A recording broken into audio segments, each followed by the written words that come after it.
Hello, everyone, and welcome to another episode of the After the Final Whistle podcast. My name is Han Solo, and on today's episode, I will be interviewing FC Bulleen Lions head coach, Caitlin Friend. Unfortunately, my co-host Alex is unable to join me here today due to other commitments. Let's dive in, and I'll introduce our guest for today. Caitlin started out playing football at the very young age of 7 years old, and like many other female players, her first team was with the boys' team, as there weren't many other options for young girls back then. And 5 years later, she was kicked off the team because she wasn't allowed to continue playing for the boys' squad. Her first all-female club was with the Brunswick Zebras, and her coach at the time was impressed by her talent and helped her get enlisted for the elite program, which then led her to play for the NTC program and represented her country. Like many Aussie female players, Caitlin went international and played for Notts County in the English WSL. Returning to home soil, she went straight back to her original club, Melbourne Victory, and spent 6 seasons with the Victory side. Caitlin showed qualities for coaching early on and was passionate about developing youth female football. At the early stages of her coaching career, Caitlin focused primarily on the under-13s for NTC and under-14s for Bulleen Lions. Caitlin was promoted in early 2020 to head coaching role for Bulleen and most recently got appointed assistant coach for Melbourne Victory ahead of this upcoming season. Caitlin is also the founder and head coach for Elite Female Football based at the Veneto Club, where she helps provide a platform for girls to achieve their football dreams by combining demanding techniques, education, and training in a professional environment. I can't wait to hear more from Caitlin herself. Caitlin, huge thanks again for taking the time to join us here today. Welcome to the podcast. Thank you. I loved that bio. It was fantastic. It's well said. Thank you so much. No worries, Caitlin. But yeah, let's dive in. And can you give us a little bit of your thoughts of the season so far, or the end of the season this year? Yep. Pretty sad that it ended the way it ended. COVID was very annoying. We had a couple of breaks in there, but to not finish out the season was pretty disappointing because I think we were in pretty good shape by the end of it. My first year as a head coach in senior football, and there was a lot of lessons learned. I went into the season with quite a few players unavailable, and I definitely learned a good lesson in round one against South Melbourne. And even round two against the young emerging team, that kicked my ass a little bit too. So I think it was hard at the time, but now looking back, I'm glad it happened. And I think we were looking really strong by the end of the year, and I think the group was really working well together. So yeah, very sad that we didn't get to finish it out properly. But for my own growth as a coach, I think it was a really important year. Yeah, great to hear. Yeah, we did see a couple of your games like, oh, this is not the Bulleen side that we know of. But, you know, it's a learning curve, and I think everyone has to pass that stepping stone. And towards the end of the season, you guys just killed it and were placed second, I believe, towards the end, just after South. Yeah. So pretty good comeback. Yeah. All right, let's continue on. And in terms of that, how do you keep your teammates feeling positive and motivated after a loss? I think the most important thing is to, understand that there's lessons to be learned when we make mistakes. And I think the most valuable lessons are when we make mistakes. So I think perspective is really important. And I usually say to them, remember this kind of feeling and remember this moment and work as hard as you possibly can to not let it happen again. So I think through mistakes is really important because you learn a lot. And yeah, my biggest advice to my players is to just remember that and never let it happen again. That's awesome. And a bit of a deeper one. What made you decide to become a coach?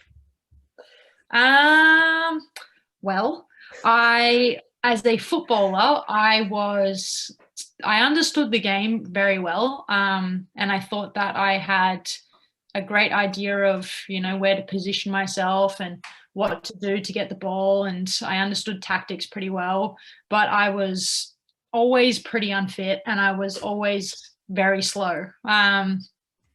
Along with that, my personality is quite honest, and I think that I just say it how it is, and I think that's a quality as a coach that's quite important. And so with that kind of football brain and that kind of personality quality, I think it suited being a coach.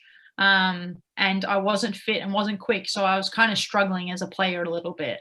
But by the end of it, I kind of fell into it when I went to America. I played in America for a year and just at a second division team.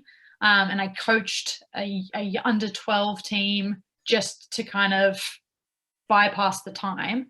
And I loved it. It was so fun. The girls were so great. They liked it. They liked me. So I thought maybe I'm okay at this. And ever since then, I kind of just went with it. And I can confidently say that I think I'm much suited to the coaching role as a player instead of being a player. And I'm much happier as a coach. I think I was struggling to train and stuff by the end of my career. But as a coach, I coach sometimes 10-hour days and it's not a problem. So yeah, I love it. Oh, I love it. Love it also. Being pretty much the only female coach for the NPLW. So what's your thoughts on that? Should there be more for the competition, you find, or is there upcoming coaches that you could see in other players, either on your side or other teams? I think that there's a huge gap in women in sport, especially in football, not even just as coaches, throughout all the roles in football. There's enough women, but at the start of that, there also isn't enough clear opportunity to develop their coaching qualities. And it starts where we need to get more women into coaching courses. We need them to understand that there is a pathway. It can be paid. There's a career in it, and we just need to put a little bit more effort into developing them in the first place so that they can then become a coach. I run a female program, and the only coaches I have are women coaches. And if they haven't got a C license, I get them into C license courses to just start that journey for them, basically. So I think there 100% isn't enough women.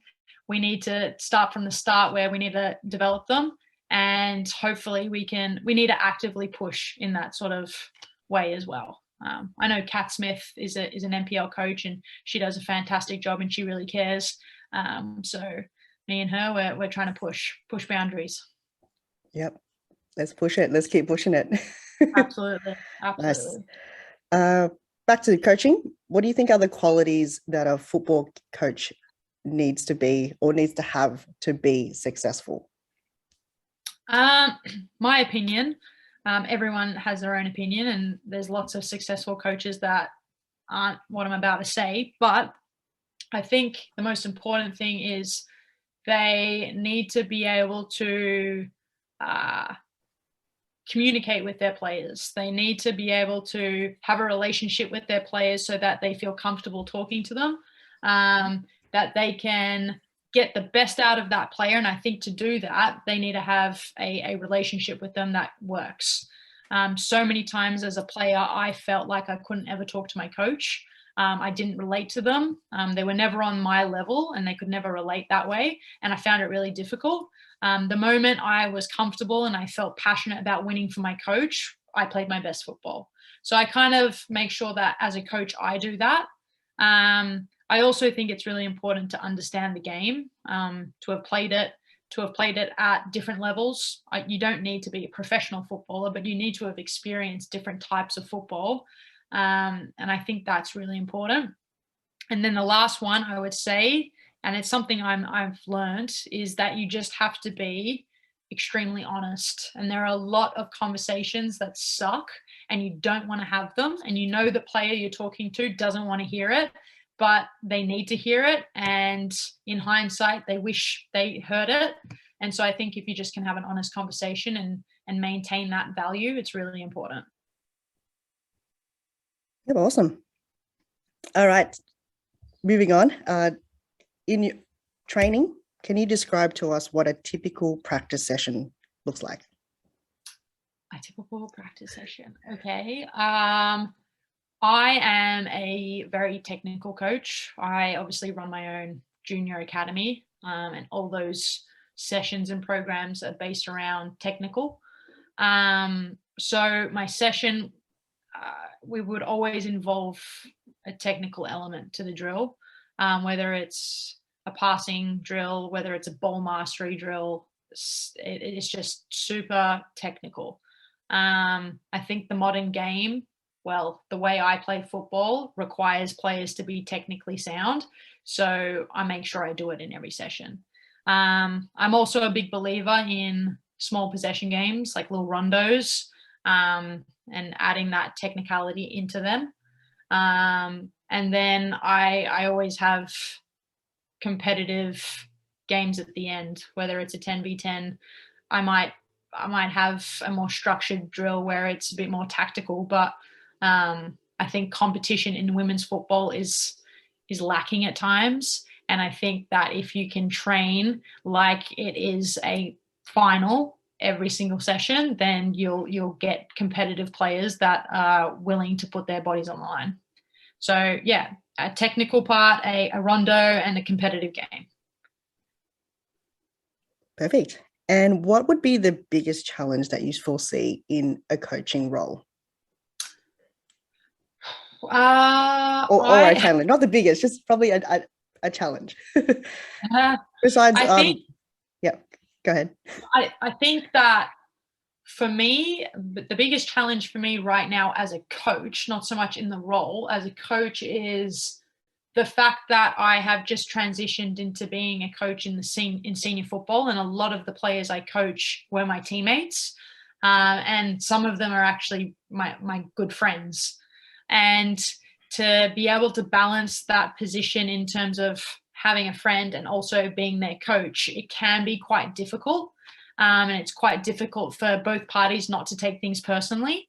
And so for me as a coach at this point in my career is that balance of friendship and being their boss at the end of the day. So I don't know if that answers really the question, but it's a challenge for me right now as a coach anyway. No, which I'm sure a lot of coaches and players can relate as well, vice versa. You know, you've got players that you play alongside and all of a sudden they're now your coach. How do you have that mindset? But it is definitely a challenge, obviously, for everyone involved. Yeah. And speaking of which, in players, how would your team describe you as a coach? Well, I would like to think that they would describe me as a fantastic coach, but it's probably not the truth. You're probably not going to keep everyone happy. But yeah. I think that, to be completely honest, I think that they would think I'm a very strong-minded female that backs them.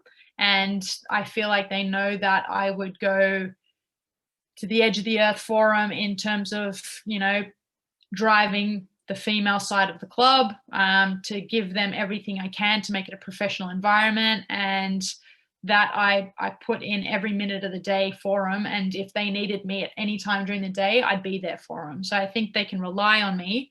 But I think also maybe something they think is that I'm a bit cold sometimes, and I can be a little bit like, oh, I don't know if she's in a good mood today, sort of thing. I've heard that one quite a few times. Like one minute I'm cracking a joke and then the other minute I'm dead serious. So I don't know. They're a bit hot and cold with me. So, yeah. You've heard it first here. Joking if you ever don't. And with kind of similar to that, what would be the best advice you've ever been given as either a player or a coach? I guess I got some advice actually, and it really came into effect this year. And what it was don't let the highs get too high and the lows get too low. And I think this year summed that up really well, because I lost a match at the start of the year, 7-1, and it was my first ever game in senior football. I had a lot of expectations on me and I got my ass kicked. And it was a really hard couple of days after it, and it was a very low moment, and to not let that consume me was really important.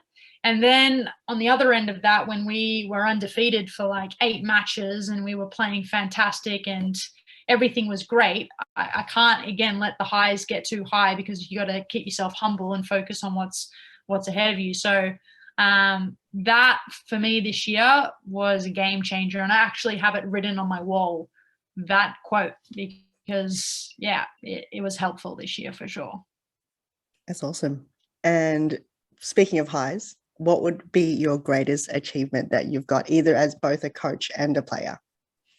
Both as a coach. Okay, so as a coach, my coaching career has been, I've coached at Bulleen from the 14, 16s, 19 seniors, and I won it with the 16s, and we had a group of players that weren't on paper meant to be the best players, but we worked really hard with them, and we were a really successful squad, and we won it. And then a lot of those players went on to go into NTC and do great things, and they're all very passionate footballers.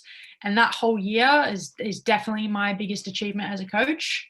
As a player, I was very lucky and I got a lot of opportunities. Getting a contract to play pro in England was probably my best achievement, but my favorite and best moments were definitely like scoring in the big games and scoring hat tricks for my country or for victory. Like, that feeling of scoring a goal is by far the best feeling in the world, and I'll miss that every single day as a coach. But yeah, that's definitely my thing. So, wonderful. Yeah. Oh, awesome. I think that wraps up a lot of the professional side of this podcast. We've just got announced the Nike FC Cup, which is back, which is great to see. I thought it was the end of the whole season for women's, but when they announced the Nike Cup continuing on, I was pretty excited, because I was there for your last quarterfinal clash against, I think, Melbourne University. It was a big game for you guys. How do you feel going on now, competing with the number 1 spot this season, South Melbourne? Do you have, thoughts on the game, or are you nervous it's coming up because you haven't played for it, or your team hasn't been playing for a couple of months? What's your thoughts on the semi-finals? I think it's a little bit of a tricky one. I guess you're excited, which is great, but for a coach that was meant to be done mid-September, we have a lot of players that play in W League, and as you said, I am involved with the Melbourne Victory this year, and that's 6 days a week. So I guess there's a lot of the squad that's missing, and the bad thing is that I probably won't be able to be involved, and a lot of our players won't, but it gives our youth coaches and our youth players a great opportunity to be on a really cool stage, and give them a chance to do something awesome. So I think it's more of a game for them. I don't think it is as perfectly timed as we'd hoped, but I'm excited for the juniors to kind of compete in it and see how they go. Wonderful. Can't wait. And good luck. Fingers crossed for a win, for a final. I guess we'll have to find out when that match comes. Details obviously to be confirmed. I'm not sure, or we're not sure when that will happen. I'm sure you'll be announced in the coming weeks. But that wraps up this podcast. And Caitlin, any final words or anything you'd like to ask me or us or Alex, or he's not here, but I said at the start, I just thank you for everything you guys do. I think you are putting another light on female football, and I know the players really appreciate the coverage, and I really do. So keep doing what you're doing, and because we love it. It's awesome. Oh, thank you. And hopefully we'll be able to be on the field and see you face to face and see everyone, face to face, and hopefully we'll continue on and do, future interviews with you and with players, hopefully with Bulleen. Congrats on the season, finishing up second And fingers crossed for a win, but we'll have to see for the Nike FC Cup. That wraps up, I guess, the end of this year, and then next season, big things to come, and hopefully it won't be interrupted. Fingers crossed. Hopefully. We get a full season. Yeah. But yeah, huge thanks for taking the time today to join us. Really appreciate it on Alex and myself's behalf. And thanks to everyone that's watching again. But yeah, huge thanks, and signing off, Caitlin. Thank you very much. Thank you. Thank you.